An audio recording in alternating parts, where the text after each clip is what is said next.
Welcome back, guys, to another Cover 3 Media video. We talked about IDP and the future of fantasy. We talked about defensive linemen and their importance. This week we'll be talking about linebackers. Yeah, linebackers, the top two are in the defensive lineman designation and TJ Watt and Michael Parsons, so we're going to preface that now. But because of the strategical advantage that you get playing a linebacker at the defensive lineman position, it's like putting a wide receiver that puts up points like Cordero Patterson at that running back 1 or 2 spot. So it just logically makes sense. So we're going to keep them at defensive lineman. So to preface that, those are technically our top two, but we're not going to put that in our linebacker rankings for that reason.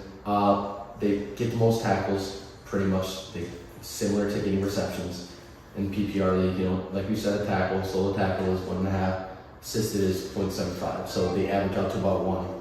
Just like the reception. So the balance is there. And to take it off, I'm starting because this is my guy right here. My boy Roquan Smith from the Chicago Bears. He is a dog. This guy, there isn't anything he can't do. He's young. He's a Georgia Bulldog. He's from the SEC. He's proven time and time again, year in and year out, why he's one of the best in the league. And he's probably one of the only people on this list, other than maybe the next 1 or 2 guys, that even can compete with Mike and TJ's numbers. So definitely watch out for Roquan. You see him in your drafts, definitely snag him as soon as you can. Yeah, and I will say this about those top 3, 4 guys. If you look at the stats, if you look at the history, you see that there's a lot of variability in these positions, but a guy like Roquan, you see that guy finishing in the top season after season, and that's exactly what you want out of linebackers. You want to have that consistency in Dynasty. Some guys, like we've seen in the past, that have been number 1, and then also the next year, like, where the hell were they? Mm-hmm. Just did not show up. Next, we got Devin Lloyd. He had an amazing second year. I think he was like first or second for linebackers in Dynasty. And then third year was kind of a little bit disappointing, but Devin, do you have anything to say about that? Yeah, great name, Devin Lloyd, by the way. But yeah, his second season, he had 9 sacks, and he was a hack to have. I mean, there's games he put up 40, and I was like, wow, let's have him in my lineup. I personally still take Roquan over him because of the consistency Adam was saying.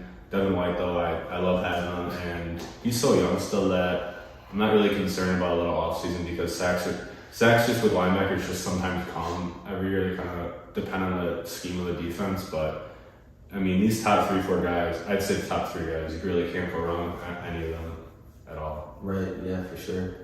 So yeah, next we got Slender. I know his rookie campaign was incredible. Definitely set the stage. I know he was a middle round pick. People may or may not have seen him coming, but he's been prevalent in the league ever since.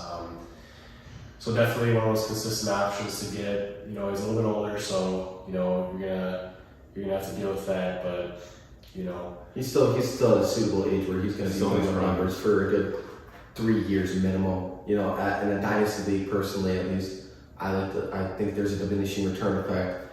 After a while, looking into 4 or 5 years, when, like we always say, you can trade at high value, so you can always continue carrying over the value in a sense. So definitely, Darius Leonard is someone to draft at high in the linebacker position. The 4-4, we have Fred Warner, another San Francisco linebacker. We talk about consistency. What you can find always in a San Francisco linebacker. Year in, year out, their lean back is always going to be getting tackles. He's going to be getting sacks. It's just part of the scheme. It's how it works. Fred Warner has the talent to fit that mold and excel in it. So definitely, he is someone to be watching out for. Yeah, and especially such a talented guy in coverage with passes defended and interception upside. Definitely want to watch out for this guy. Yeah, he might be the best actual coverage linebacker in the league. Exactly. Yeah. And I think another person who kind of fits that similar mold where it's the defensive scheme. He can do kind of everything, a little bit of everything, and he's big in that is Jordan Brooks. That's our linebacker number 5 here. Again, he's going to be getting those tackles. Similar to Bobby Wagner all those years, Jordan Brooks coming in doing a very similar role. So I think he's good enough to excel in that position. Next guy's Foye from was on Atlanta, now he's on the Jaguars. Still a pretty bad team, so he's going to get a lot of tackles. I'm a little lower on him than a lot of people because I think he's more of a product of the system. We're gonna find out if it is or not, with a different team. But he is talented. He has put up, pretty good tackling his last 2 seasons. But yeah, Pretty good. He's been one of the Extremely good. best tackle numbers in the entire I think he's 190 total tackles. That's just great. You had to put some respect on his name and put him in that top 10. At the end of the day, it's Dynasty. Consistency matters. Consistency reigns. This man's consistent. Can he do it again on a new team? We'll find out. we'll find out, and he won't be on my team to find out about it. So I'll take him. I'll just take the guy behind still. Yeah, next up at number 7, we got Isaiah Simmons. Isaiah Simmons still very young. That guy's an athletic freak. Yeah. He's had some competition in Arizona with some older guys, and that linebacker room is definitely starting to thin out. So he's definitely gonna see some more action on that defense. Yeah, I mean, him and Zayvon Collins could end up being one of those tandems you just never expected to be one of the greatest, and they just will be. I mean, I'm still high on Zayvon Collins too. He's not in our top 10. I think that if we did top 15, we might have scratched that. Yeah. He's definitely good enough. Both of them. They did get rid of their veterans, so like Chandler Jones, right? He's out. He's over and over. not even Chandler Jones, but just like the inside linebackers. Like they had Jordan Hicks and Boundary Campbell forever there, and they finally got rid of them both. So Yeah, definitely. sky's the limit. You should. I traded him away personally, but he's very good to have. Next is someone on our list that I can't believe in the actual NFL draft he just dropped because of injuries, and it honestly was making me pretty pissed because you saw his talent. And the injury, it was not that severe, and it wasn't severe enough for me to just be like, oh, we're just not going to take him in the first round. This dude's a second-round pick. We got our boy, Jeremiah Jock. I'm not saying his last name. I won't get it right. I'll butcher it. But over in Cleveland. Anybody else want to say this man's last name?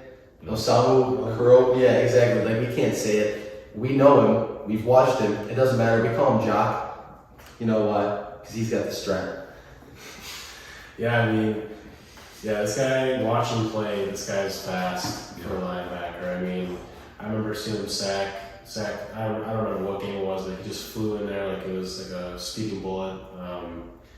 He did have some injury concern last season, so that's something to watch out for. But if he can stay healthy, I'm very excited for this guy. He might be jumping into that top 5 spot really easily. Yeah, he wasn't even really starting that much last year, and Just turned 23, right? Yeah, and the new wave of linebackers in the NFL are like undersized guys, which he is, but fast. Exactly.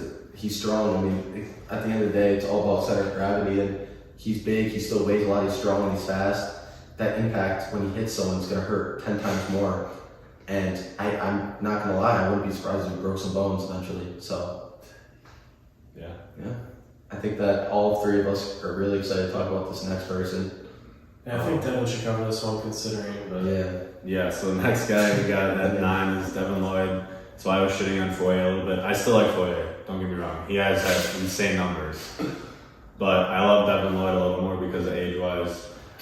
They spent a first-round pick on him. I wish I actually took him instead of Quay, but Quay might still be pretty good too. Devin Lloyd, just his tape. Just look at his tape at Utah. He's an absolute fucking animal.